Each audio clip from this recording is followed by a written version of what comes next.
the Humanities and the host for this evening's event. I'll ask you to bear with us for just one moment. It'll take us a moment to admit everyone from the waiting room here, and as you come in, we'll be muting your microphones and turning off your cameras for the evening to allow everyone to better focus on our speaker. So I'll ask you to bear with us for just one moment while that takes place. We're absolutely delighted you could join us this evening. We're very excited about tonight's speaker. I'll have much more to say about her in just a minute, but I think you're in for a real treat this evening. And I'm very glad that you've been able to join us. We have just a few more people, it looks like, that are coming in from the waiting room. One of the hazards of the Zoom era, of course, is everyone now shows up at events right when they start. So that creates a slight bit of a funnel or a bottleneck here as we have to bring everyone in. So I'll ask you to bear with me here for just one more moment.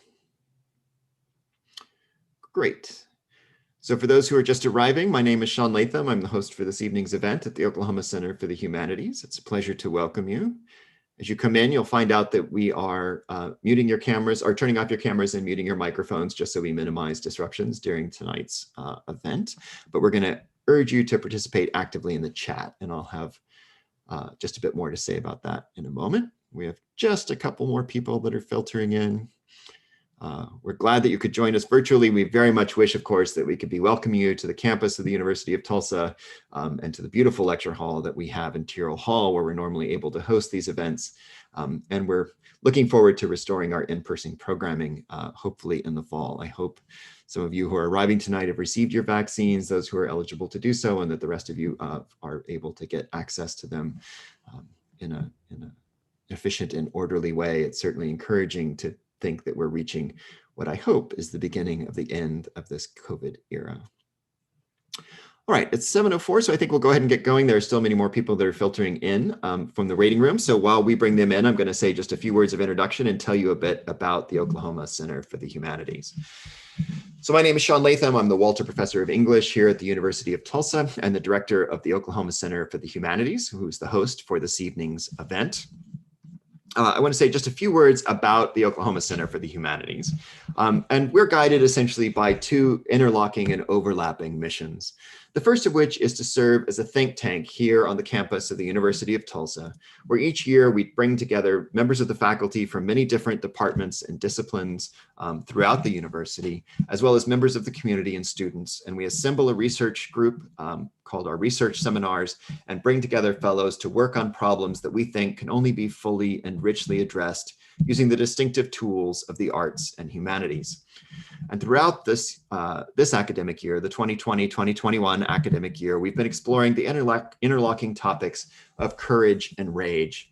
We believe both of those have spoken powerfully to the moment in which we find ourselves, to a moment defined last summer by the Black Lives Matter movement, by our own ongoing struggle with this COVID era, and of course, for those of us here in Tulsa, with the approaching centenary of the Tulsa Race Massacre and its aftermath, both its immediate aftermath in 1921 and its ongoing aftermath for the city of Tulsa and its citizens, both those that are with us and those that were forced to flee. In addition to hosting this research group on campus, we also host between 30 and 35 public programs each year. Normally, these take a wide variety of forms to include concerts, exhibitions, all kinds of community activities. But this year, of course, we've been focused primarily on talks and lectures that we're able to deliver through the virtual format of Zoom. And it's that which brings you here tonight. And as I said, it's a pleasure to have you all here with us this evening. And in fact, before we get going, I want to say just a few words about our upcoming events at the center. So next week, we'll be joined by Professor Elizabeth Utka, who's the author of a book called Viral Modernism, and she'll be giving a talk called Zombies, Seances, and the Unrestful Dead, Art After Pandemics. Professor Utka is an expert in the 1918 Spanish flu and its kind of aesthetic effects. What kinds of art did it produce? What kind of artistic responses did it produce across all kinds of different disciplines, from film to literature to painting? And she'll be here to talk about that era and compare it to our own. We also have another upcoming event a bit later in the semester called Black Rage, where we'll be talking that paired with an event, actually I should say, we did early in the semester called White Rage. I also want to note that we have an upcoming theme for next year as we shift away from courage and rage this year, and academic year 2021-22, we're going to be exploring the theme of recovery and renewal. We've just posted information about this to our website at humanities.utulsa.edu. And we'll soon be welcoming applications for fellows. So if you're a member of the community, both here in Tulsa or elsewhere, we had our first non-Oklahoma-based fellow this year, in fact. If that topic speaks to you, we think the Humanities Center works best when it brings together expertise on campus as well as expertise from the larger community. And so I urge you to check that out, to look at the application for that. If the kind of programming and work that I've described sounds interesting to you and the topic of recovery and renewal speaks to you, I urge you to reach out to us with any questions that you might have. We'd love to welcome our community fellows every year. They're an essential part of the work that we do here at the center. I also want to say a brief word about the format for this evening's event. As I mentioned at the outset, we are muting your cameras and your microphones as you come in to help mitigate any kind of interruption during the presentation itself, but we've left the chat window open. And so I urge all of you throughout the evening to join us in the chat. One of the great things about Zoom I found is that you don't have to hold your questions to the end or your comments or your ideas. So throughout the evening, we urge you, when you hear something that speaks to you, or if you have a question that comes up, you don't need to hold it to the end at all. Please go ahead and put it in the chat. Make comments that seem interesting to you there. We'll have many other people that are doing the same. So we urge you to join with each other in a conversation that might take place alongside the talk. Professor Ray will not have her chat window open, but we'll be looking at and moderating all of those things and using them to help guide the question and answer session that will follow this evening's presentation. And in fact, to get things going, if you've attended Oklahoma Center for the Humanities events before, you'll know that one of the things we really like to do is get things started by urging you to go ahead and post something in the chat right away. And by that, we'd love to have you just introduce yourself. Tell us who you are, what brought you here this evening, what might it be useful to know about you. As I said, it's painful that we can't really gather in person on the campus, but it's important, I think, for Humanities Center to operate well, that we also maintain some kind of human connection. And this is a way of creating that kind of connection. So I urge you, as things continue here, to just take a moment and introduce yourself. We'd love to hear where you're from. It's great to welcome people from all over the world to our Humanities Center events. So please tell us a little bit about yourself so that we can create, at least for this next hour and a half or so, a little bit of community here on Zoom. So I'll begin tonight's presentation by saying that in our Facebook promotion for the event, a frustrated respondent asked, and I sort of quote, what business a humanities center has hosting a program about climate change. It was a pretty hostile post, and he suspected it must be what he called political propaganda. And he suggested that climate change itself was a purely quantitative or scientific issue, should only be dealt with by statisticians and those with real knowledge of what climate change might mean, not those of us who have expertise in things like storytelling, art, emotion, community building, and the inner life. And the most powerful rejoinder to such a claim, I think, is Sarah Jaquette Ray's timely and hopeful book, A Field Guide to Climate Change: How to Keep Cool on a Warming Planet.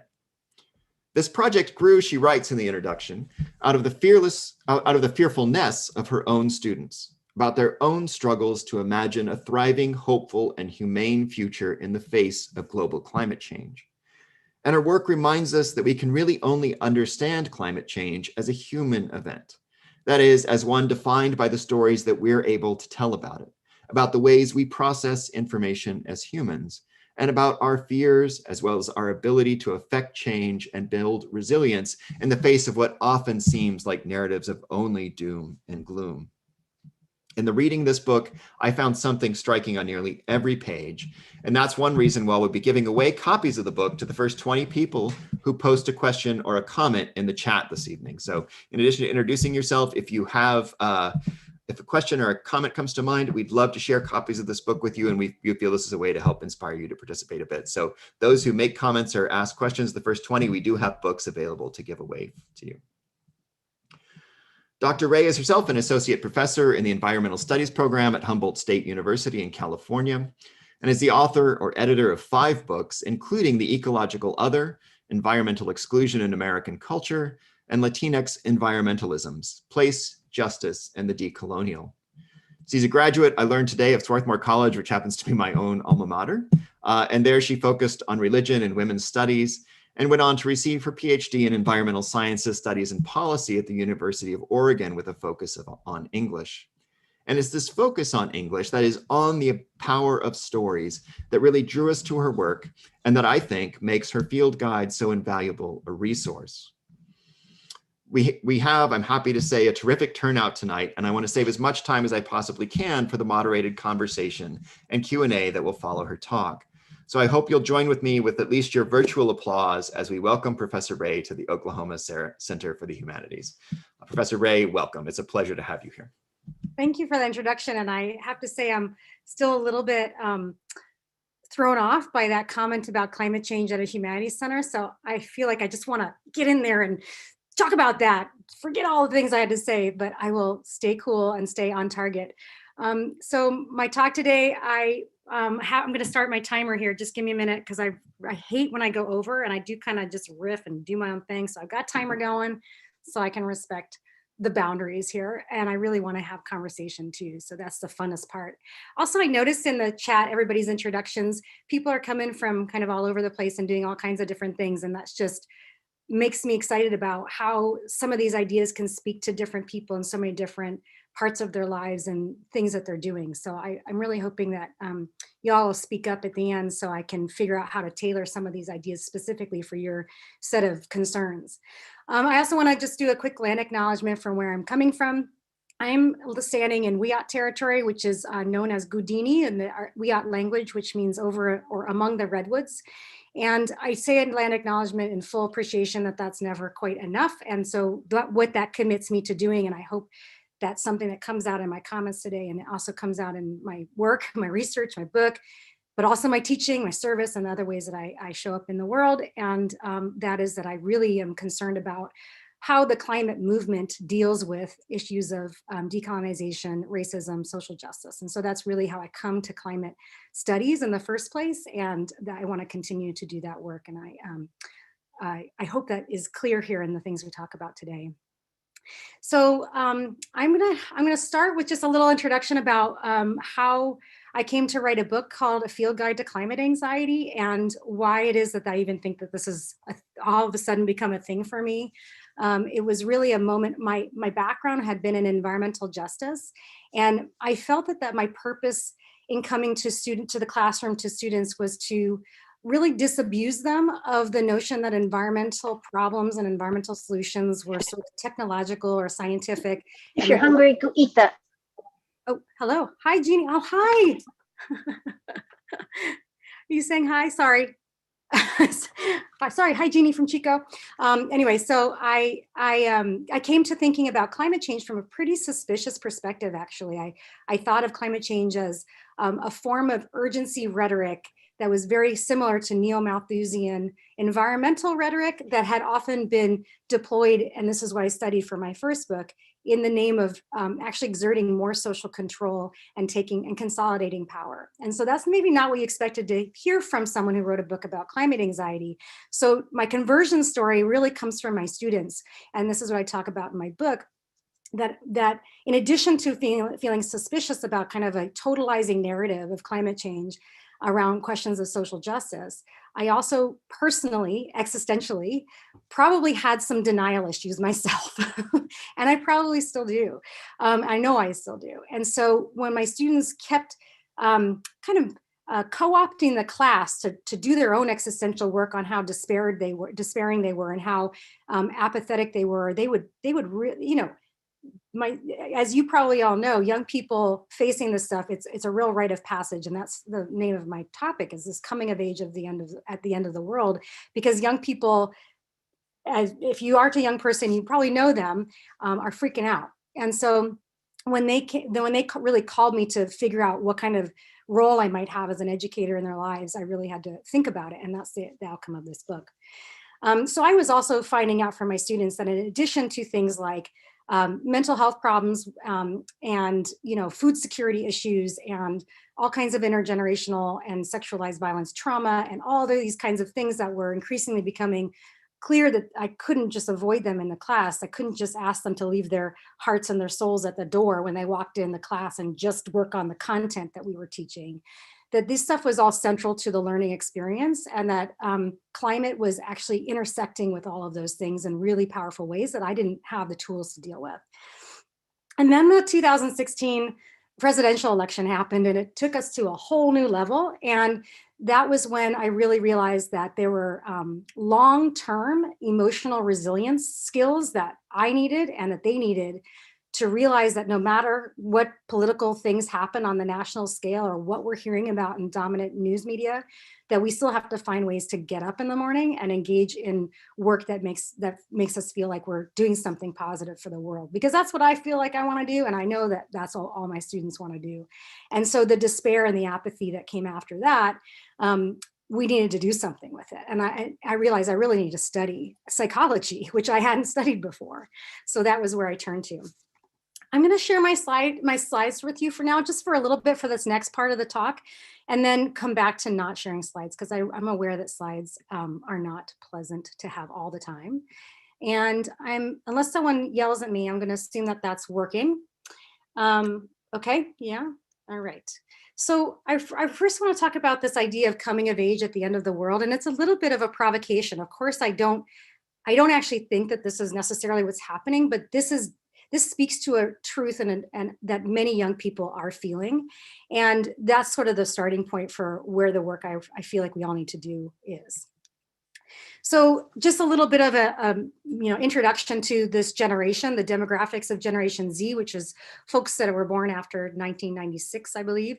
And this is sort of college students right now. And college students right now are in a unique position that I think is really important for us to understand, in order for us to be able to think about what they're going through and why what they're going through might be unique to their generation and it hasn't been experienced by previous generations. A lot of times, I think educators, from the college professor position, we were taught one way and we just keep doing the same thing. And the demographics of Gen Z suggests that we might want to think about doing something different. And so for all the educators in the house right now, I'm talking to you all, and I think we all know that this generation is asking something different from us than what we were trained to do in our PhDs as college professors. So one of the features of this demographic is that they're the most financially insecure than any generation that's come before them. They're the first generation that's going to be less economically well off than their parents. They're raised extremely connected, unprecedented access to the internet, but also in psychological terms, are the most lonely, suicidal, and depressed than previous generations. And I'm thinking here of an example of my students, Maddie Whaley, who's written and published on my blog about the pressure she felt to do right by the environment and to reduce her impact on the environment, actually sort of got confused in her as a reason to become bulimic. And so she actually wanted to sort of erase herself from the planet. And I've had many students actually take their own lives. And I think that there is the pathologizing of climate anxiety as something that we should put in the Diagnostic and Statistics Manual, as something that psychologists should be worried about, is a really great move, and that is starting to happen. But I think it's super important for the humanities folks and social scientists to hold on to this as a structural analysis, a structural critique, and not to individualize this as just a mental health problem. So also this generation is more stressed, but they were, until 2020, the least likely to vote. So I think when I think about how we can empower young people, one of the major ways I think is through enfranchisement and voting. And in 2020, we saw this change radically, which is really exciting. And the models for their climate future, if any of you have read the 2018 Intergovernmental Panel for Climate Change Models for the Future, they're really terrible. If you ask young people right now, what do they think about when they think about climate change, it's apocalyptic, right? They think no future, no hope, that kind of thing.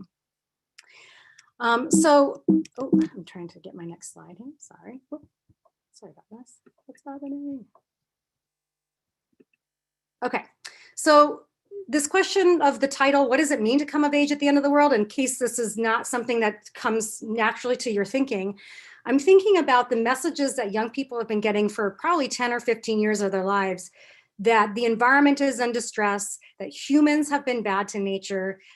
Even this sort of Church of Euthanasia concept of save the planet, kill yourself, the idea of keeping your impact low, that, you know, there's all this eulogizing of how nature and extinction is all going away in the era of the Anthropocene because of human impact. And what does this do to students? They think about the fact that there's no good that they can do for the planet. There's only negative that they can do on the planet. And this is quite different than indigenous worldviews that talk about how humans and the environment actually are symbiotic or coexist, and that humans actually, that nature actually needs humans. So there's this clumping of the universalizing of the human as bad for the environment that reproduces this doom and gloom narrative that's quite destructive for young people. They have this notion of all of humanity sucks, and that's reflected back to them in so many other classes, and also even in the rhetoric of things like the Anthropocene. They, of course, are thinking that the problems, because global climate change is scaled at this global way, and it's connected to so many different problems, and there's so much power behind the fossil fuel industry that they can't just, there's nothing that they can do. No amount of bike riding, no amount of non-consuming is going to fix that. And that disempowerment, what I call in the book the apathy trap, is really debilitating for young people. They have this notion of the apocalypse being really on the horizon. And for many people, it's increasingly already here. And so we have people experiencing climate trauma right in the moment. I started this last fall semester on Zoom with my students, literally fleeing the fires and the smoke while they were on Zoom with their bags packed behind them and the glow of yellow coming into the screen on my camera. And it was a powerful indication of what young people are living through right now. They feel that they're past the point of no return. The notion of tipping points has indicated to them that they're probably past the point of no return. The rhetoric of inevitability has really sunk in and also added to their disempowerment. Kari Norgaard has this wonderful essay where she talks about the need for an ecological imagination, in which she cites this data that shows that it's easier to imagine apocalypse than a post-fossil fuel society.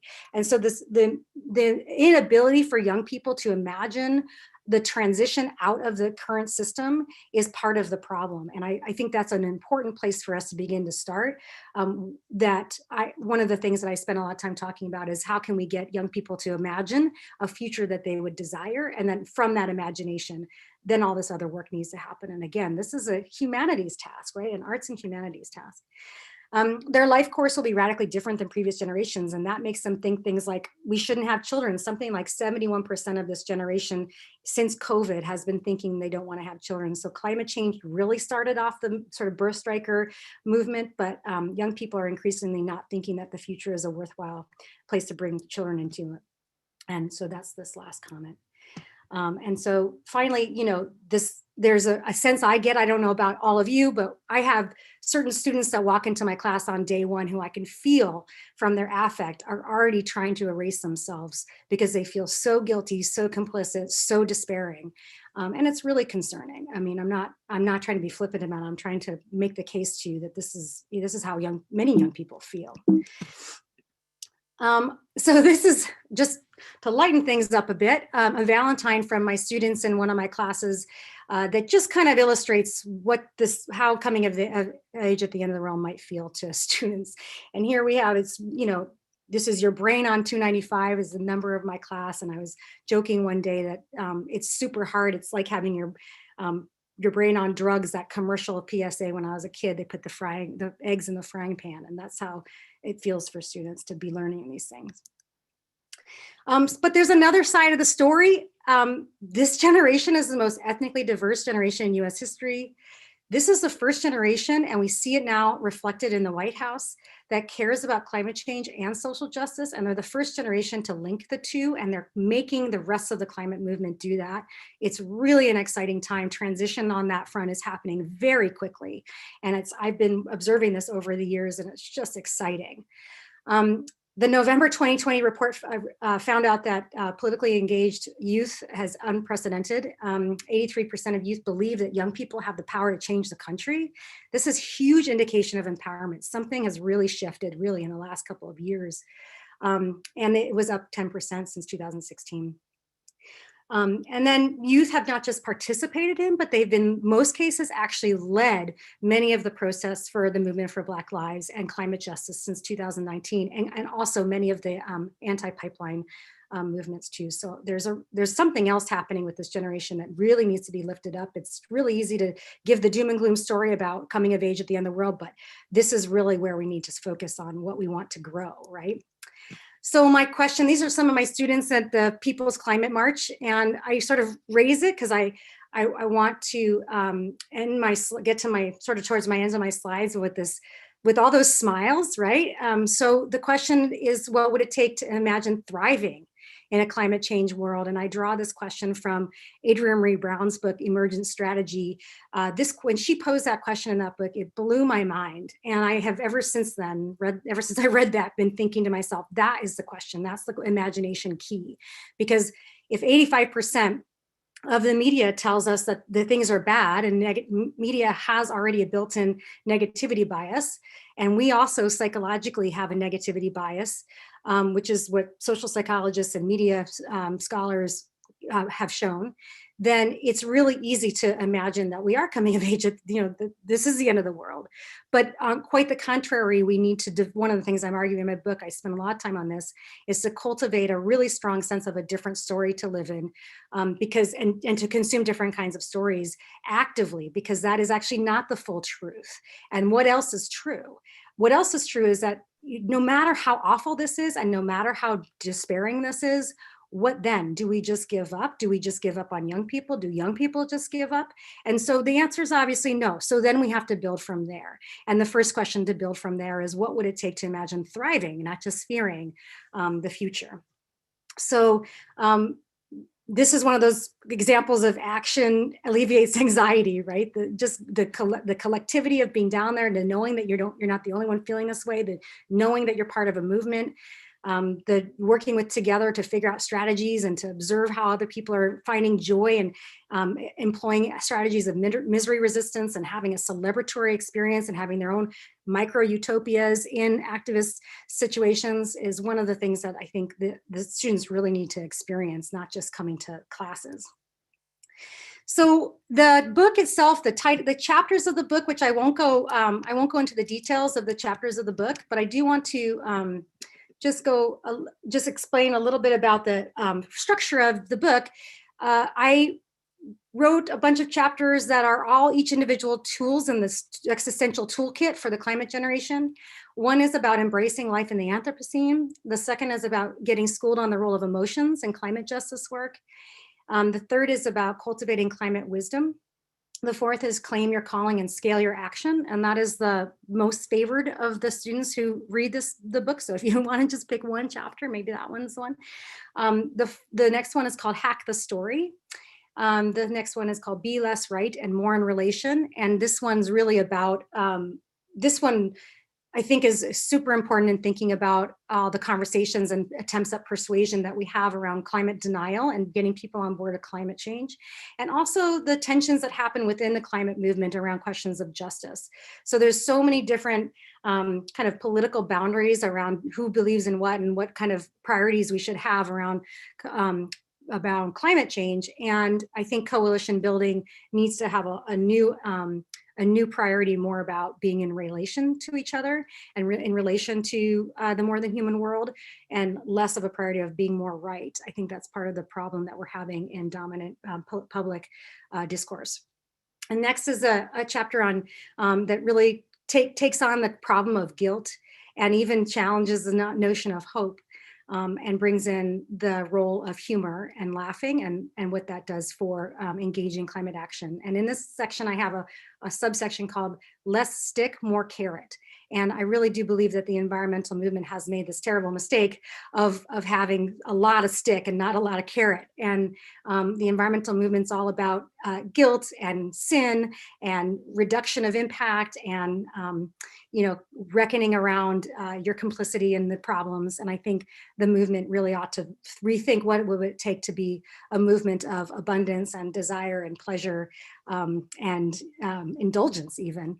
So what would that look like? And then finally, a resist burnout chapter, which I think we all need. This one's about why it is that we we love burnout. Activists and people who care about these things like to burn out. So how to, resisting burnout for those people is a different argument, and then finally, feed what you want to grow. Again, something that is a longstanding kind of gem of wisdom from a lot of wisdom traditions, feed the right wolf, there's all kinds of ways of thinking about this, but, where your mind goes, your energy flows and that sort of thing. But this particular phrase comes from Adrienne Maree Brown. So that's the end of my slideshare. I just want to give you a little bit of an insight into the, I successfully stopped that, I hope, into the chapters of the book, so you just get a flavor of it. And I want to just quickly say that the book therefore tries to answer the question that took me really years to realize that my students needed much more than anything else I had learned in my PhD, which is, what are the practices that young people need to find and experience inner courage and resilience to face the future without fear? So this is where I'm coming out of my woo-woo closet, as they say. With my background in environmental justice, I had done my undergraduate degree in religious studies, as Professor Latham just had mentioned. But what's so strange is I hadn't thought about that stuff for a long, long time until I realized that climate change really was causing this existential moment for people. And so one of the things that I want to mention is this kind of speaks to the humanities folks in the room who are thinking about why have a climate change thing in the humanities? So, and particularly from the environmental humanities perspective, which is my field of interest, I was really hoping that one of the things that could happen for me after the 2016 election is I really felt disempowered. I felt like I couldn't do anything to fix all these problems. I felt like, like everybody in my classes, really deflated. And picking myself back up off the ground from that one of the things I had to ask myself was, what can an environmental humanities scholar, professor do in this moment? And one of the things I really felt like I needed to do was to translate all of these bodies of this scholarship, the scholarship in social psychology, the scholarship in discourse analysis, the scholarship in history, what I consider the environmental humanities, and try to translate them for young people, for them to actually realize why it matters to them. These insights from these fields are things like understanding the power of story, seeing the importance of how we frame things, things like an analysis of how identity plays into environmental politics, how history, the arts, and power shape the current movement. These include affective neuroscience, trauma studies, emotional intelligence, and the science and theories of mindfulness, which is a whole world I had never explored before this book. Of course, they include looking into models of social movements, learning how people have theorized resilience and hope against all odds. And that comes from the American Indian movement, the feminist movement, civil rights movement. Many movements have engaged this particular question of how we keep getting up and doing the work. So all of this is about being more transparent to students, and through my book to young people, which is, the book is written for young people, about the affective hidden curriculum in the environmental humanities and how the environmental humanities can serve the climate generation best. So the book tries to harness all of this research to generate the energy and stamina for young people and the rest of us to carry on the work that is really the work of our lives. And I am being dramatic there, but that's how I feel about it. So why do we need an existential toolkit? Well, the first reason that we need an existential toolkit, we don't just need things like technological solutions and political solutions and economic solutions. We need this existential stuff too. And again, I think this is where the humanities and arts have a lot to offer, and not just religion, right? I mean, I'm not, if you notice here, I'm not specifically talking about religion or spirituality. I genuinely believe that the notion of existential is more transcendent than that, or it is more all-encompassing than that. So one of the reasons that we need this particular kind of set of tools is that the solutions are not going to be about needing more data or information. Kari Norgaard writes in her book, Living in Denial, Climate, Affect, and Everyday Life, I think the name of it, Climate, Emotions, and Everyday Life, she critiques something called the information deficit model. And the information deficit model is this notion that if we just give people more information, they will do the right thing. And that's a myth that a lot of people who are in psychology are starting to reproduce in different studies and share in different ways. But what that means for climate is similar to what it means for COVID, right?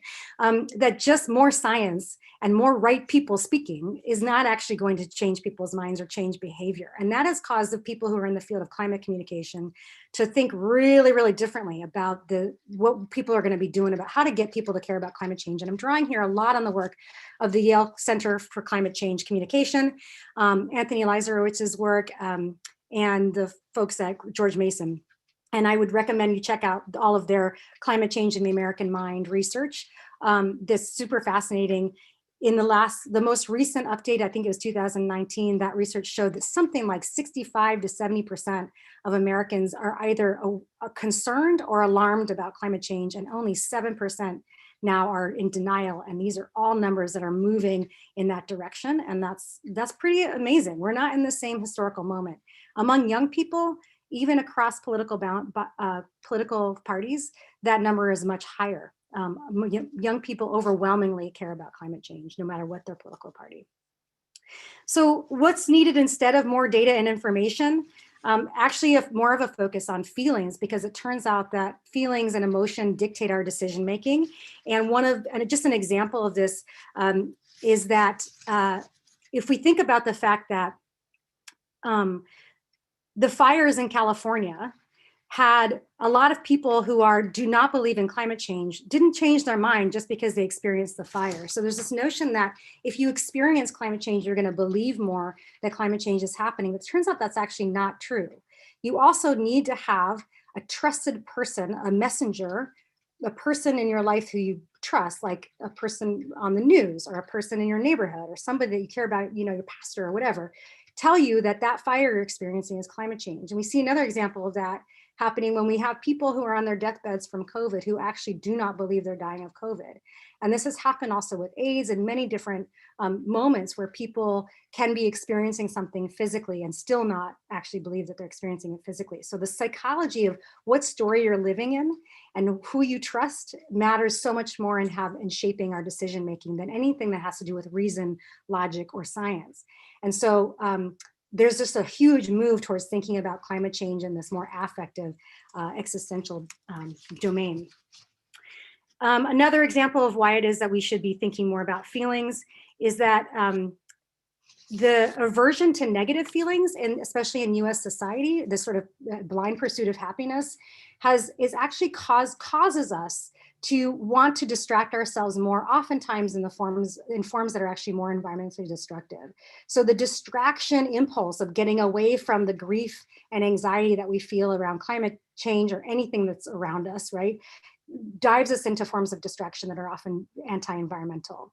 And so we really do need to reckon with things like grief and mourning and loss and anxiety so that we can do something with them that's actually good for climate justice and not just exacerbating it. That example is further illustrated in the moves that have happened in the climate movement, or maybe fringe to the climate movement, of people who are far right-wing, nativist, white supremacists who have taken up climate change as a reason to support their values against immigrants and against and for a particular kind of nation. These ideas of race that are rooted in environmental arguments go way back in US history, and that is really what my first book's about, so I'm not going to cover all that territory right now, but the notion that climate anxiety is something that might actually tip someone into a category of the El Paso shooter, who actually wrote in his note about this that he was doing this because he couldn't imagine a future because of climate change, and that the people he was shooting were the cause of the problem. This is why we really need to pay attention to the cultural and political work that intense affect and emotions does in society. So there's all kinds of reasons we need to be thinking about the emotional dimensions of climate change. And going back to the kind of more woo-woo stuff, I want to make the case that it's not just about choosing internal work on yourself versus external work on the cause or on justice or on fixing the world, that these two things are actually much more constitutively related.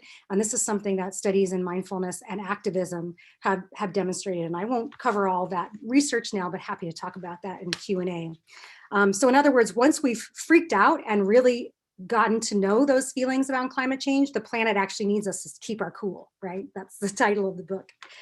And also we need to think about, the final thing is that we need to think about how resilience in social movements historically have often contained centered emotional resilience in the notion of the heart, hand, and head, that the work is about balancing emotional well-being with your soul and your soul well-being, and also action, right? So reason, soul, and action are this sort of holy trilogy, or thinking, feeling, and doing, as another way of putting it. And so social movements have this kind of wisdom, and the climate movement in general hasn't actually tapped into that wisdom very well. And one of the things I find really interesting is that long-standing justice movements are teaching the climate movement that these are the things that have been happening. And this goes to thinking about the climate movement, talking about this being the greatest existential threat of our time. And I'm thinking about here about Marianne-Elise Heglar's beautiful essay where she writes a letter to the climate movement: "Dear climate movement, please stop calling this the greatest existential threat of our time." That lands on the ears of people who have had other existential threats happen, not as a form of taking all the oxygen out of the air, right? So here's where I really acknowledge one of my wonderful students' arguments that maybe climate anxiety is a form of white fragility. And so I really want to think through the intersections between affect, climate and emotional affect, and things like social justice and environmental justice. So I want to just turn finally to thinking about climate change in an era, climate anxiety in an era of COVID, as promised. Of course, I think climate anxiety and COVID anxiety are the same thing, and I'll try to explain that a bit. For one, the science is telling us, and the IPCC 2018 report will tell you, that if we carry on with how we've been extracting without concern for the consequences, we will experience more crises of public health.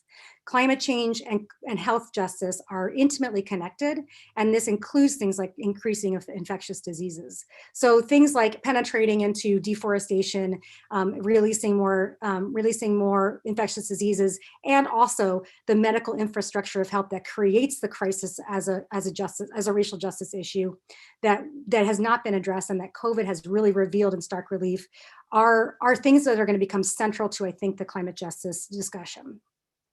Arundhati Roy, the author, writes this beautiful essay called "The Pandemic as a Portal," in which she argues that this is a real opportunity for us to dispatch the systems that haven't been working for us, and to think of this not as a tomb but a womb moment, right?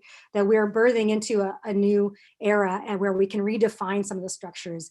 COVID has been an incredible illuminator of all that's wrong, and also about how if Americans in general could not figure out how to organize and understand COVID, the ways that COVID was communicated, the ways that politics dealt with COVID, are exemplary of exactly how this American society has been dealing with climate change. So climate communicators could have predicted how exactly COVID was going to go down. But unfortunately, COVID is just the first taste, the first inoculation, so to speak, of what climate change is going to bring. And so my hope, like Arundhati Roy, is that this is an opportunity for many of us to wake up to fixing the problems that COVID has revealed, because more are coming.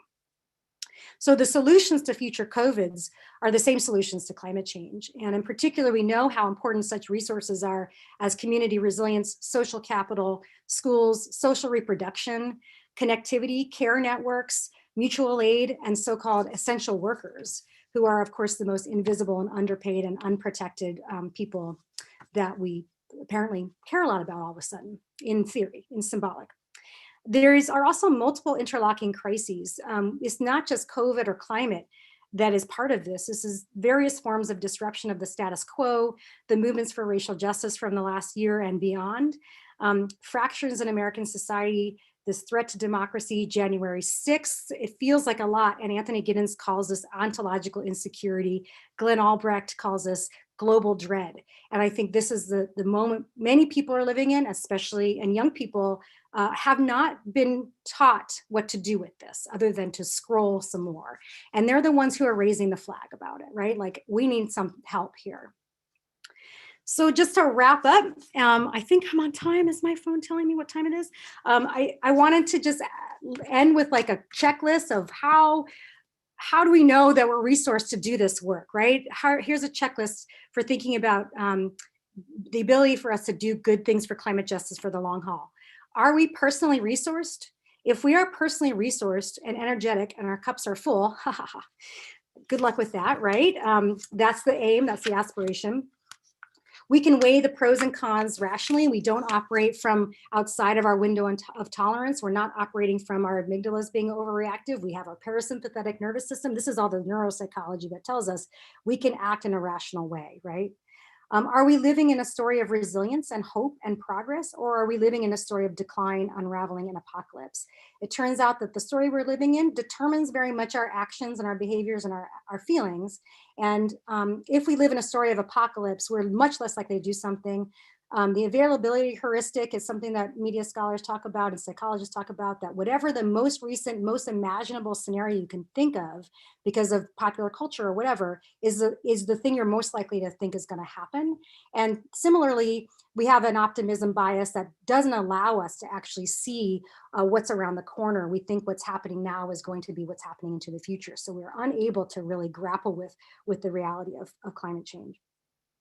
Thirdly, are we constantly aware that we aren't acting alone? And I think this is where we need to think differently about what education is and how education prioritizes individualism over the collective. And that's one of the hugest things that we can do in everything that we do. Once I realized that the collective was the answer, the antidote, that the ailment we all have is loneliness, and that's making all these problems worse, right? That we don't feel like we can do anything to solve the problem.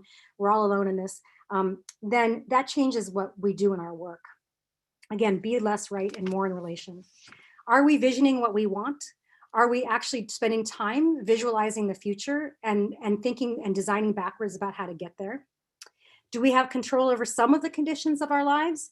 And if not, where can we focus where we do, that we can do some work, no matter what the scale is? And so that's where my chapter on figuring out the scale of your action and not thinking about, do I have any power? Or if I can't change the whole thing, then I might as well give up. And finally, do we see our actions as connected to a larger purpose? And this can or maybe is not always spiritual for people. And so that's the note I wanted to end on. I want to make sure that I had a little, most people want to say, so what do I do, Sarah? What do I do? And I don't really have a what do I do, but I do. This is the checklist that is sort of my own kind of mantra in the day of how I get through the day. And I really have needed to do this research, not just for my students, but for myself. And my current work right now is on thinking about the racial implications of climate anxiety. And so I hope you'll all look out for a Scientific American op-ed piece coming out on the 21st this weekend called The Unbearable Whiteness of Climate Anxiety. That's where I'm going next with my research. So thank you so much for listening. I hope we have plenty of time to talk. That's terrific, Sarah. Thank you very much. You may not hear it, but there's lots of virtual applause going on here. The chat throughout your talk has been lively. I think we must have at least 100 comments. We've been doing our best to keep track of them, and we have lots of questions and comments for you. So first, I just want to say thank you very much for that presentation. And thanks to all of you for engaging so actively with the talk as well. As I just said, we're going to do our best to try to consolidate some of these questions, to try to answer some of the questions that you've all posed. There's no way that we can get through the 50 or 75 questions I think that have actually emerged in the chat so far. But so we'll try to consolidate some, and I want to urge you to keep posting them and reacting. We want to hear more of your questions. And if you feel there's a question that we didn't get to, please don't hesitate to repost something that you might have asked earlier so that we can catch it this time around. So thank you very much, Sarah. That was terrific. So I do have some questions here. Some of them are going to come from my own reading of the book as well, just maybe as a way of getting us started and to think a little bit about maybe that checklist that you gave us at the end, and a little bit about the toolkit that you offer in your book as well. And you mentioned, I don't think it's a quote of yours, but you mentioned someone else talking about the muscle of radical imagination as being something that we don't get to work out very much. And I think about this in the context of the quote you had from Norgard about the difference, we can imagine apocalypse very easily. Actually, Hollywood makes that super easy for us now all the time, right? But it's almost impossible for us to imagine a sort of healthier, thriving post-fossil fuel world. So I wonder if you could just talk a little bit about that process of imagination. I think you even begin your book by talking about this kind of process you tried to lead your students through and realized there was this sort of failure of imagination at the outset. So I wonder if you could just talk about what we might do to develop that muscle of radical imagination for different kinds of futures. Yeah, I don't think I've achieved it myself. So I'm a product of all of the things I criticize in this book, right? So that part of it is its own reckoning with my own traps. You know, for me, the book was about what are all these traps that young people are falling into that I'm seeing in the classroom. And in fact, how I myself have fallen into these traps. That was my timer, so I was definitely on time. Yay! One of the traps is that we don't value the imagination. And one of the things that the humanities does very well is to constantly rub up against the ways that the market tells us what to value. And I think this is why I come out from a humanities perspective, and I feel very fortunate to have had that critical lens honed from an early time in my Quaker roots at Swarthmore with you. So young people are not told that the imagination, and I'm not told that the imagination is a valuable thing to cultivate. It feels very amorphous. It doesn't feel like it's going to directly translate into a job or some kind of skill you can put on your resume, right? But yet I have kind of moved beyond the resume and thinking a lot with my students about the world that they are going to need to be trained for that is coming, not the world that is being slowly destroyed. And that's my way of saying that we're in a regenerative moment, right? COVID has really brought it to the mainstream, but the climate movement has really been trying to bring it to the mainstream, that the existing system, Naomi Klein's book, indigenous decolonization books have been saying it for a long time. We can't live in this structure. Colonization and capitalism are destructive. I'm thinking here of Leslie Marmon Silko's amazing book, Almanac of the Dead. I mean, the destroyers are here, right? We've got the destroyers. So, the imagination the cultivated imagination is to not allow the ecosystem of the dominant media, which tells us a particular story, to be what we operate from, but rather to have an active appetite for other stories that then enable us to imagine what's possible. And so this is where I think young people really need to think very, very widely about all the different kinds of ways that they construct the stories that they live in. And it is literally maybe a matter of life and death for them that this story be something that cultivates the imagination and makes them feel like they're part of a collective and makes them feel like they have power to do something about their future. That can look like lots of different things, but the one thing that I start the book with that I think is really important for everybody to be thinking about is visualizing a future that you desire, right? So the exercise that I talk about in the book is a visualization exercise that's similar to what Ada Remy Brown does in her book Octavia's Brood, which is an edited collection of sci-fi kind of pieces by scholars in the climate justice movement and beyond. Who are one of them is a story written in the future from I believe it's a 12-year-old girl who writes a letter back to us now, thanking us for all the work that we've done to fix all the problems and to make life great for her in the future. The stories are that things were so bad and there was apocalypse on the horizon, but then the work you did was so great. Thank you for what you've done for me. And this story, this letter from an imaginary future child, thanking students in your classroom, right? And then you ask them to visualize, what is it that you've done to make this future possible? That imagination of this young person growing up in a world that's wonderful and just and not polluted is blows their minds of their imagination, because we're not even able to imagine that kind of future is possible. So there's all kinds of ways we can use the humanities to cultivate that imagination. But cli-fi is one thing. This kind of letter writing story, future visioning exercises are really helpful. I'm thinking here of the wonderful book that's recently come out called The Optimist Telescope, where she talks about human beings are just ill-equipped to imagine the future as bad at all.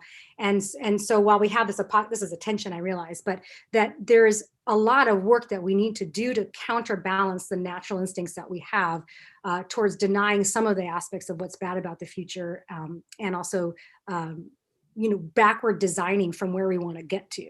I asked my students to write a climate or an ecological manifesto where they talk about what their kind of purpose in the world is and how they're going to do this good work.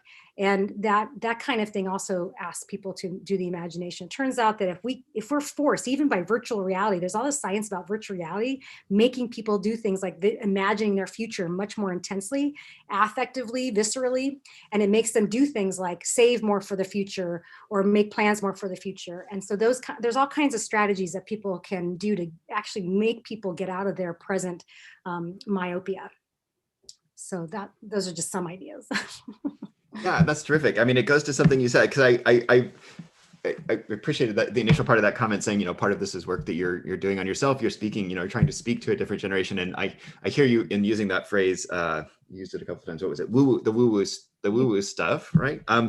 Which you seem to be actually taking much more seriously than that phrase would suggest, right? That there's a way to think about the ways in which we have to think about ourselves, about our interior lives, and then direct action perhaps in the world. And then we tend to think about those two things as having to be the opposite. Either I'm sort of thinking about myself and being in a corner, or I'm out doing things in the world. And there's no such thing as being in the middle of those two things, right? Either you're sort of solipsistic or you're the political activist on the street. So I wonder if you could say something about that, and maybe even that why you feel compelled to say this woo-woo stuff, in a talk like this. I'm not quite ready to give up that binary, obviously. I mean, I find it very challenging. So I remember feeling that way even when I graduated college, being a religion major and a women's studies minor.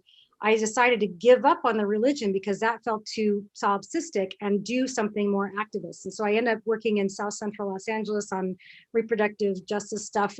When I got out of college, that felt like justice. That was doing the justice work, and that was what I really should be doing. And I really didn't stop feeling that way until seriously like 5 years ago.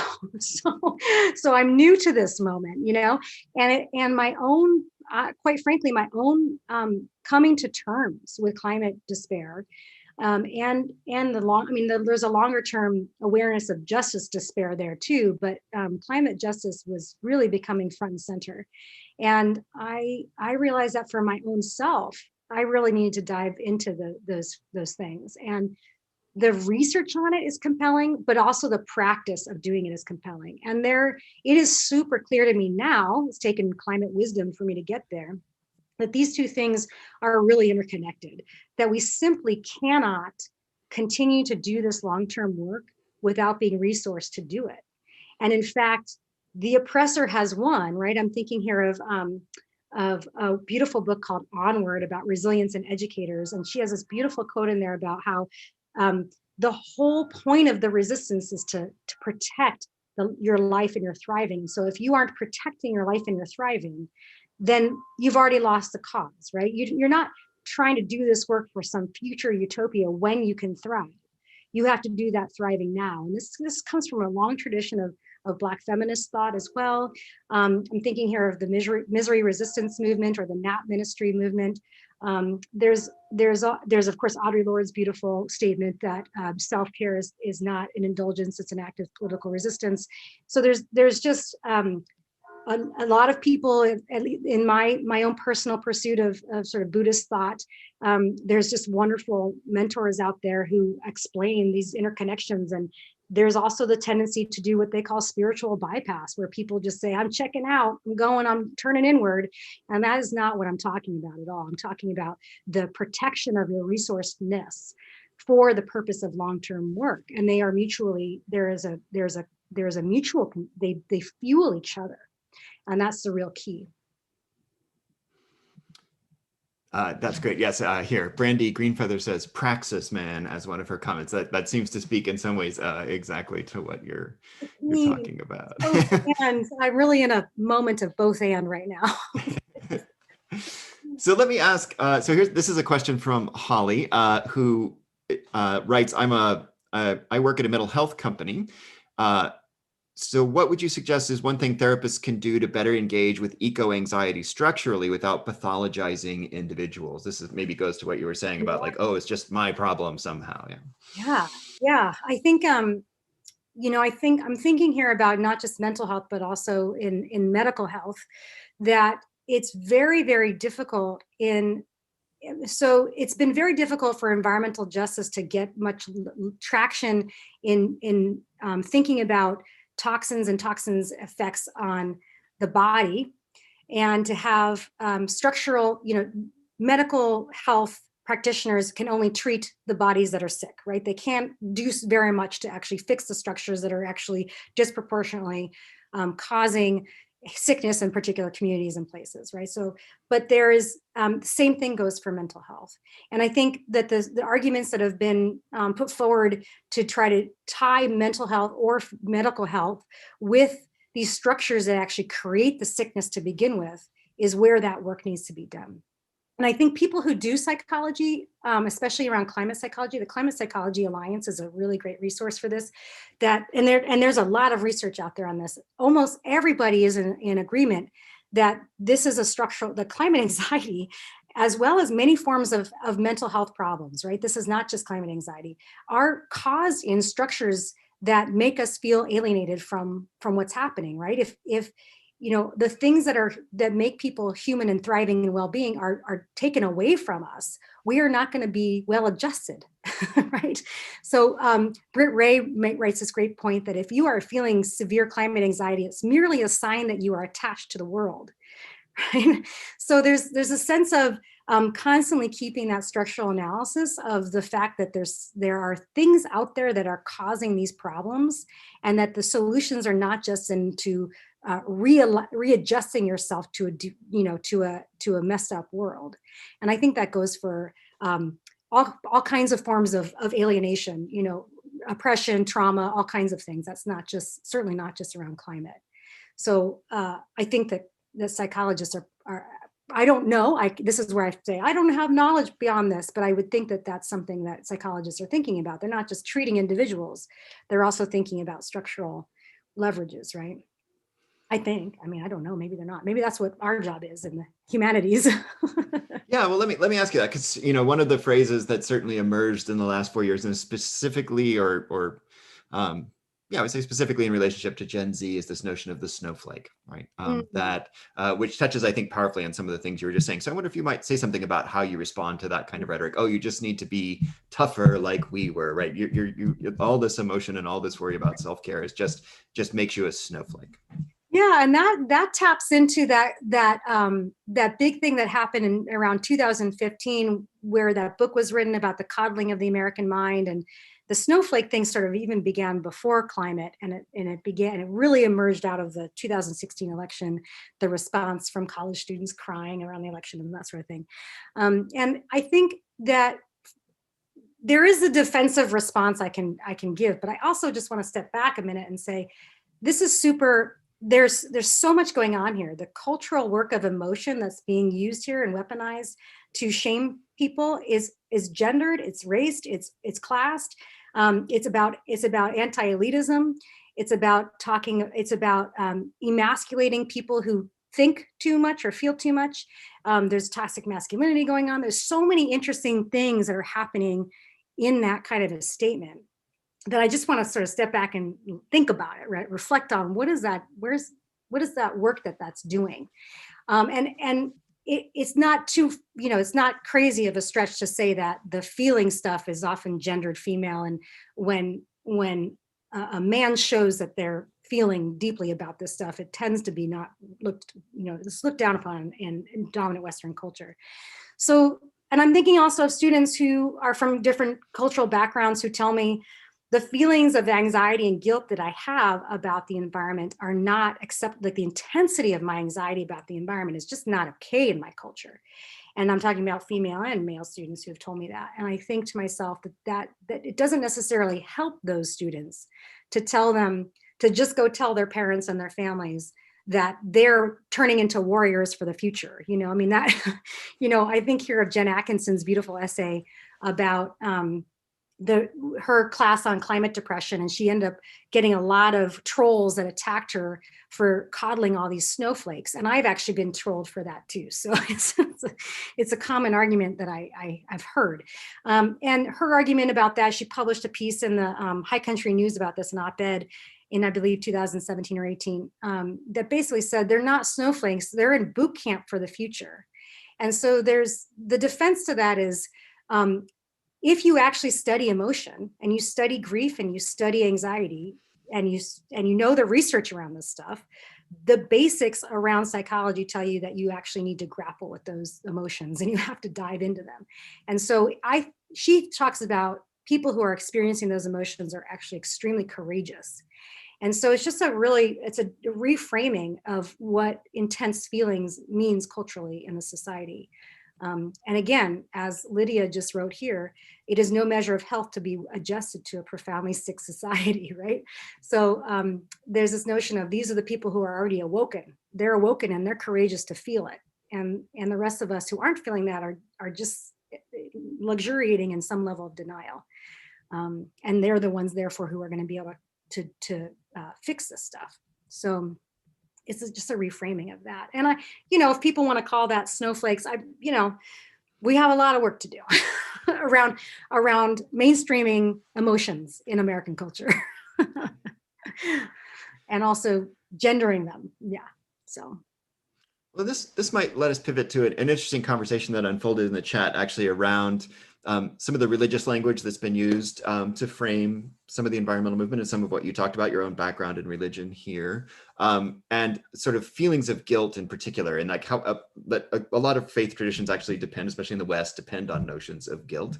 And so how we might try to reconcile those two things, right? That this, like, to be told, and is this a problem for you, perhaps, with some of the ways we try to imagine the future, that if it comes out of this Christian or Catholic imagination of, you're supposed to feel guilty about what you're doing in the world, that's the nature of your sinful life. How do we sort of pivot to other understandings of spirituality or worldly engagement with whatever we might want to call the spirit, that don't lead us to that sense of fallenness or sinfulness, or guilt, or have to deal with guilt at the same time that we're trying to fight the fight for climate change? Thank you. I love the guilt question. So there's a couple of responses to that. One is to say that sometimes guilt works for people, right? So depending on your own cultural traditions, guilt can be the narrative archetype that you need to live in to do work, to be motivated. And I understand that. And I also think that guilt in particular contexts, especially when it's more like shamefulness, is very effective. If we think about a rhetorical context, a rhetorical situation where you have an utterance or a message coming from a particular person to a particular audience, that different emotional or pathos appeals, different appeals to different emotions, works very differently with in different contexts, depending on the person uttering it and the person receiving it. So you have the context, let's say, of Greta Thunberg in Davos talking to the executives and these decision makers, and she's saying, shame on you, right? She says, shame on you for doing this to future generations. Coming out of her in that particular context, it had a huge impact. And I love that use of shame. I'm all for it. If I had said that to the very same people, they would have said, line up with all the other moms, whatever. Right. So there's a rhetorical context required for different types of emotional appeals. And I think that that's really important to think about. It's not just that one particular emotion is better than another.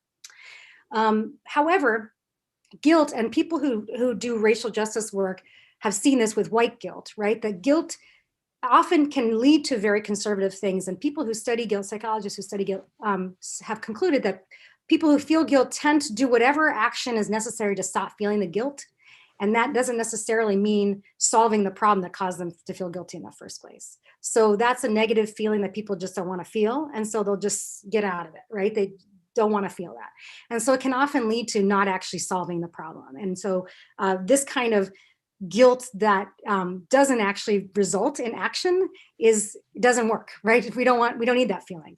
Back to the kind of religious connotations of it, there's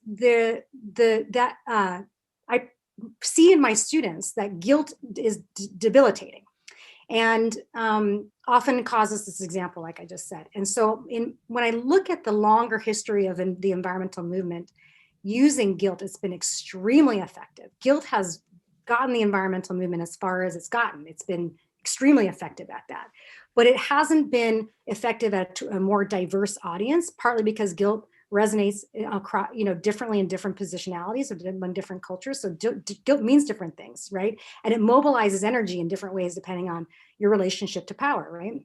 And so, I see that there's been effective, but also limited. And the environmental movement, I'm thinking here again about Adrienne Maree Brown's work around the environmental movement. How do we deploy, and there's other people who study affect in the environment. How do we deploy things like desire? I'm thinking about Nicole Seymour's work here on bad environmentalism. She talks about the role of humor and how important laughing is.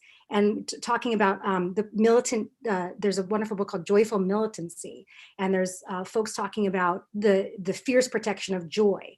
And Adrienne Maree Brown's next book was called Pleasure Activism. So there's this notion of deploying more carrot, more the kinds of dopamine triggers that make us want to come back for more, right?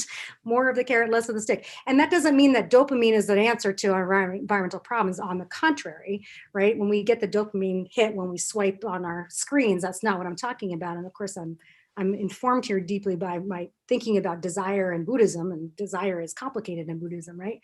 But this notion that we could actually have other affects that define the environmental movement. Hang on for a second. You can go ahead.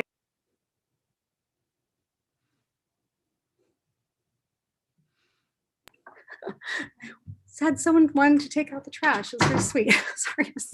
Hi, I'm in here. Germs. Okay, thank you. Sorry.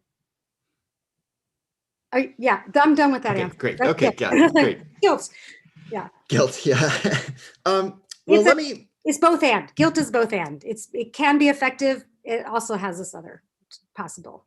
And I think it's a really powerful answer. I mean, I really like the way of thinking about both sides of it, as you said, sort of maybe guilt and shame. I mean, you don't want to necessarily feel ashamed yourself, but using it in a public forum. I agree with someone like Thornberger. Seems really interesting. Yeah, I also want to direct people's attention to Jen Ladino's work on this. Jen Ladino is working on different affects like fear, guilt, denial. She's doing a lot of research on denial right now, and anger. And she, in an Idaho context where most of her students are not thinking about climate change and don't want to think about it, has found that those affects are extremely effective. So she's doing a lot of research on the effectiveness of those affects.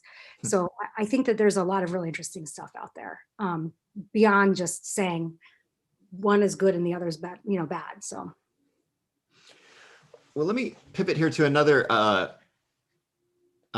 set of questions that it's maybe one of the other dominant themes that's appeared in the conversation here this evening, which is I see it from, let's see, Kayla, it looks like, and Connor and Brandy, questions about capitalism and sort of how do we imagine an alternative to capitalism? What does that even mean for us to try to think that way? Is that one of our problems here, is our inability to think past capitalism? There's been a lot of different aspects of this question asked, but how do you think about imagining alternatives to capitalism in a world where it feels like that's not an imagination you're allowed to have?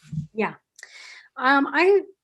I don't have the best answer for this because I myself am subject to the lack of imagination about post-capitalism. So, and I've benefited from a lot of aspects of capitalism. So it's really, I'm entrenched in it just like the rest of us, right? So I'm going to try to get meta about it and get out of my position to give a good answer here. One of the things that I think is really not useful with my students, I use my students all the time as my example, right? Because they're like the people who taught me this stuff. That if what we're teaching is that capitalism is a problem, and we read things like Naomi Klein's work, or we read, John Bellamy Foster's work, or we read eco-socialist work, or whatever it is that we're reading that critiques, it says capitalism is a problem. The issue there is then becomes, how the heck do we overturn capitalism?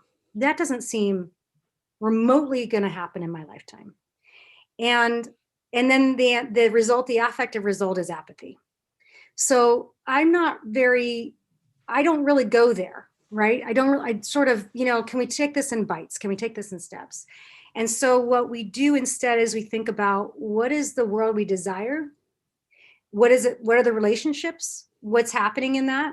And then what are the next steps that we can take in our life to try to work towards that?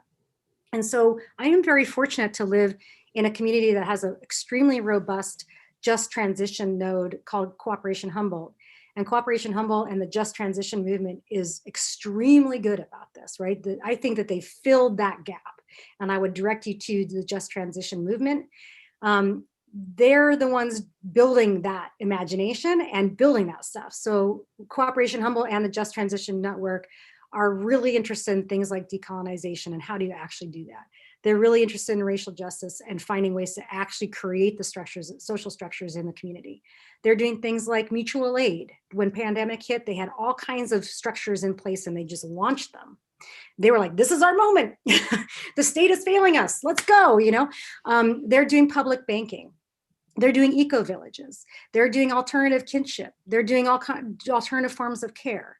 There's all kinds of things that come out of the just transition that you don't have to do them all at once, but you can imagine plugging yourself or you're a student into thinking, okay, there's Artists Against Capitalism is one of the conferences that they hold every year, right? And so at least the sort of like generating of community around building the alternatives and not waiting for capitalism to somehow get dismantled by somebody else in some infinite future that doesn't seem possible is really my answer to that question. And people are doing it all over the place.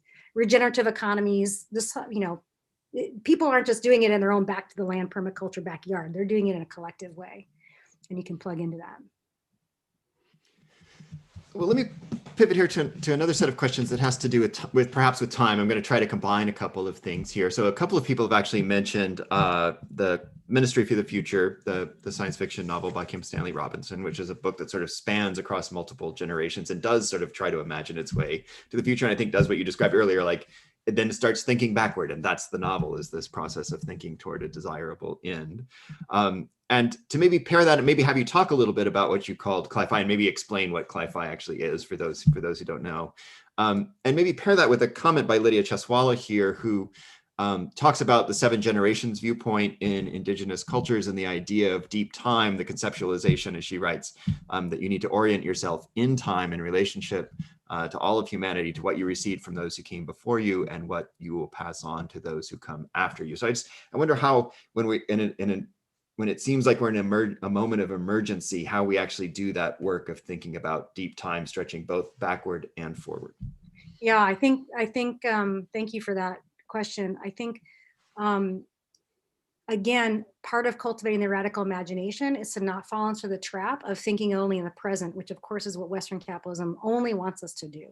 And so we have to actively develop the muscle against that. And one of the ways that we do that is to think 7 generations, right? To think about deep time in a much different way.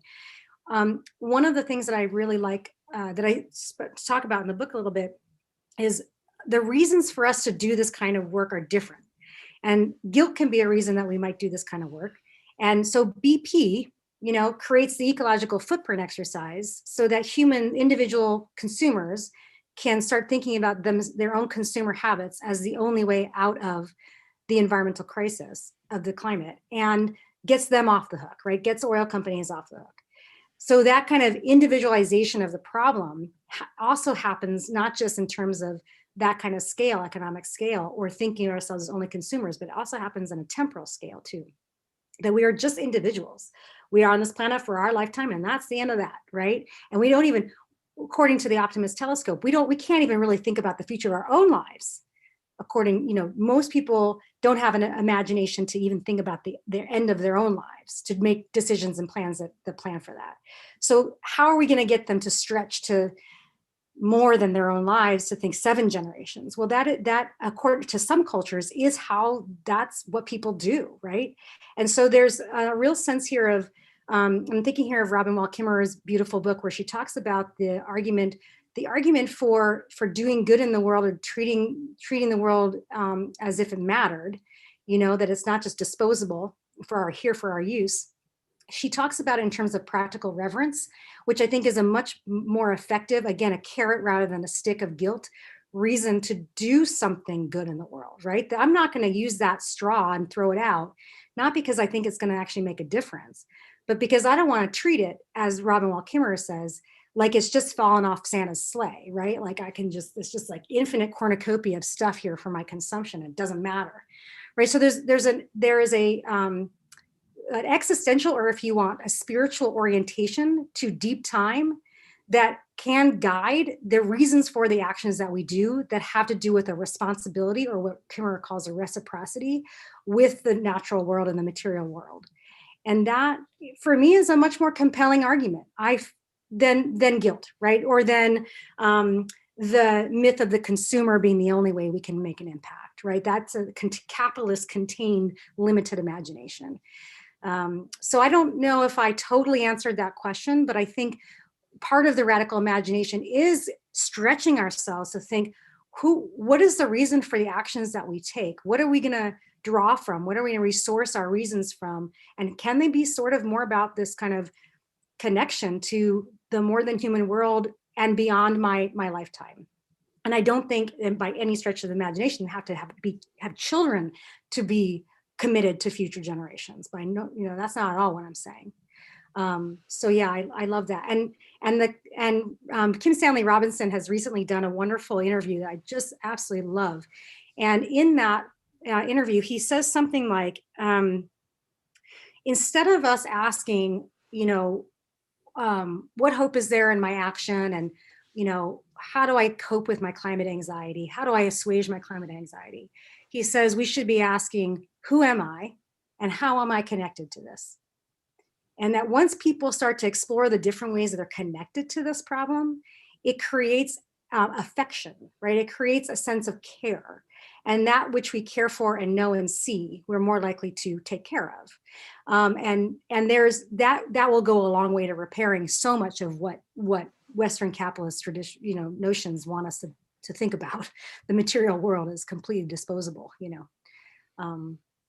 Yeah, I don't like the righteousness of saying this is what it means to be a good environmentalist. You should conserve and you should recycle and you should do these things. That's not at all where I'm coming from when I say these things. I think for every individual person, those individual decisions are constrained, and they're constrained choices, as some people, sociologists would call it, and that they're attenuated by structures, and that there are many different ways to push on these problems, some of which are going to be structural and some of which are going to be personal choices. And the personal choices, we don't do them just because we think they're going to add up and cumulatively have the effect that we want.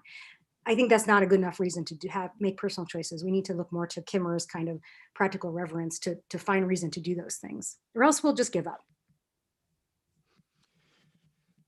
I'd love to ask a question here that actually I have two. So the first has to do with what you talked about earlier, the information deficit model and the problems that emerge from that. That if I just explain it to you one more time, you'll finally get it, and all of the sort of reaction formations that can then create, right? That actually undoes the work of trying to explain it. You said we have great examples now of people still not believing COVID is real, or I mean, the poignant, I think it was in the Times, right? The story about people not refusing to believe they're dying of COVID as they die of COVID is extraordinary. So I wonder if you could, let me start by asking first about alternatives to therefore that model of here we are, we're experts, you've just given us a lecture. I mean, this whole process of sort of what we're modeling right now is built around the information deficit model, that if we just share more information and explain it, we'll solve the problem. And that's a sort of bias or problem built into the university. And yet one thing, I'm now going to combine these two questions, because the other thing that strikes me is you're an interesting thinker, and the conversation tonight has been so interesting because, as you said, you sort of started off doing one thing and then you're like, well, I also need to know all of these other things. And this also seems to trouble the model of how we educate people right now, which is you're going to learn this discipline and this discipline and this discipline, and they're different things, and great if you can combine them, but they're actually all very different things. And one thing that your book seems to show, and that the talk has modeled, I think, is how important it is to start reaching outside of those kind of boundaries as well. So that's a kind of muddled question, but I wonder if you can talk about sort of the ways in which maybe the way we model knowledge right now is harmful rather than helpful in trying to think through some of these challenges. Absolutely. Yes, you said it. I think educators in higher education and also administrators are called to reinvent the institution of higher education for a new moment. What does that mean? I don't really know. I'm trying to, I'm mid-level, I'm chairing and I'm in all these committees. We're thinking about becoming a polytechnic here at HSU, and we're thinking, what does that mean? And which knowledges matter and which knowledges count, and who can get jobs with those kinds of skills and knowledges. And, it's really fraught.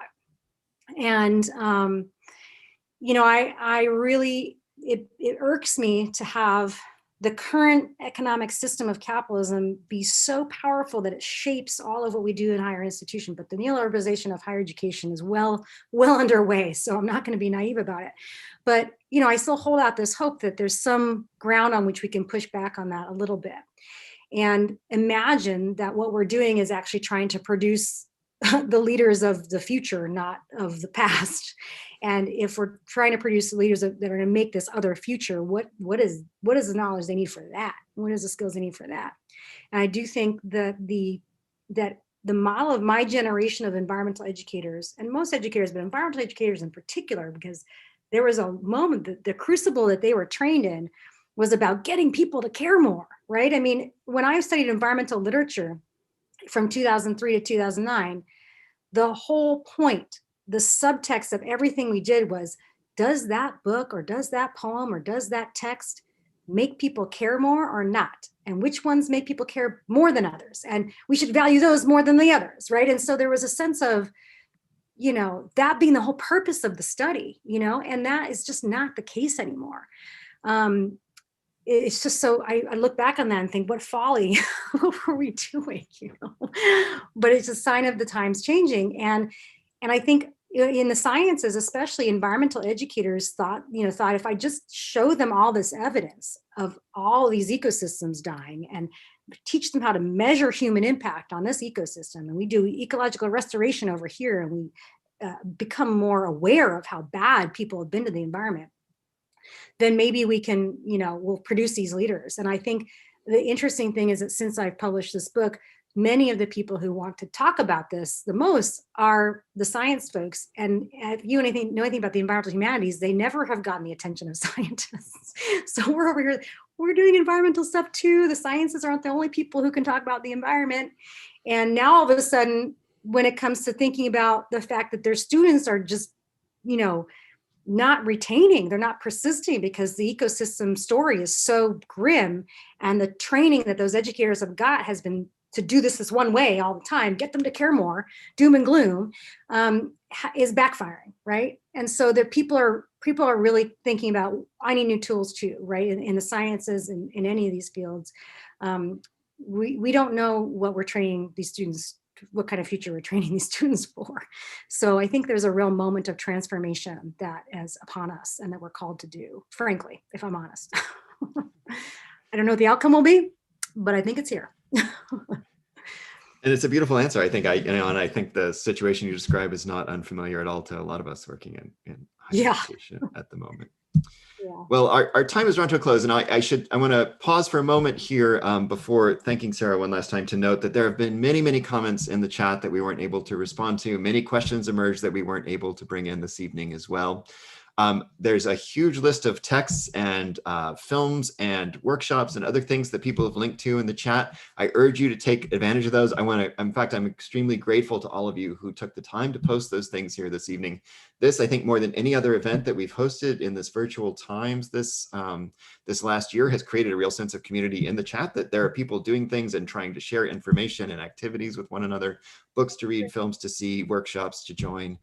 So I'm very grateful to all of you for sharing that information with us. Many of you asked Sarah what her top book recommendations would be. I think what we may do is I'll ask you for that offline, maybe if I can get your top 5 books that you might recommend, and we'll post it to the Humanities Center website here in a week or two, and we put this up on Facebook as well, or when we put this up on YouTube, so that you can come back and try to get some of those resources that because there was a lot that sort of flew by I think quickly for some folks tonight, and we'd like to provide that as best we can. So again, I want to thank all of you for joining us. Thank all of you for creating this sense of community tonight. And Sarah, in particular, I want to thank you. This was a terrific talk. I learned a lot.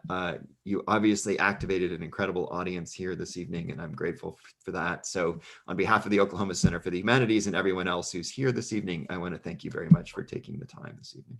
And I'm just so grateful for you having me and bringing this audience to come together. And given the fact that one of the big epiphanies that I had in this research is the role of community and social capital and trust and relationship and that kind of thing, I think it's just really beautiful that you say that about the community that's happening here in the chat. I'm sorry I haven't been able to follow all of it, but it's fantastic.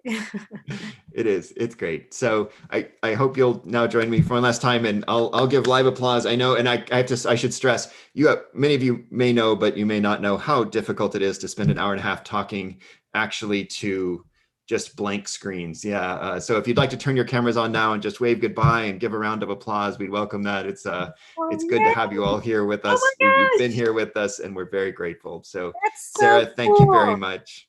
Oh, I'm so happy. Don't go I'm yet. going to Let me join you see. all. We'll leave this running for just 1 minute so that we can all wave and say thank Oh, you, thank and you. download anything you might want from the chat. So Tara, if you could leave this running for 1 more minute, because I don't mean to make it awkward for you, but we'll just leave this so that we can all say thank you. Thanks for doing that. Gosh, that's nice. Wow. I'm overwhelmed. I didn't realize that the black boxes were actually people. It's an incredible thing to suddenly realize there are faces behind all of those names that are just on It your is. screen. This is what makes it better than a webinar. The webinar, you never get to see the people. You just, Oh, wow. Keep up all the good work, you people. Thank you for joining us from all over the United States. Usually our events are on campus and they speak only to the Tulsa community. It's great to see the diverse amount of people that we've welcomed here this evening, all ages, all kinds of people all over the United States. We're very glad that you're able to join us for this. Oh my goodness. Linking Tulsa to California, to New Mexico, and all other kinds of places I see as well. Thank you so much, everybody.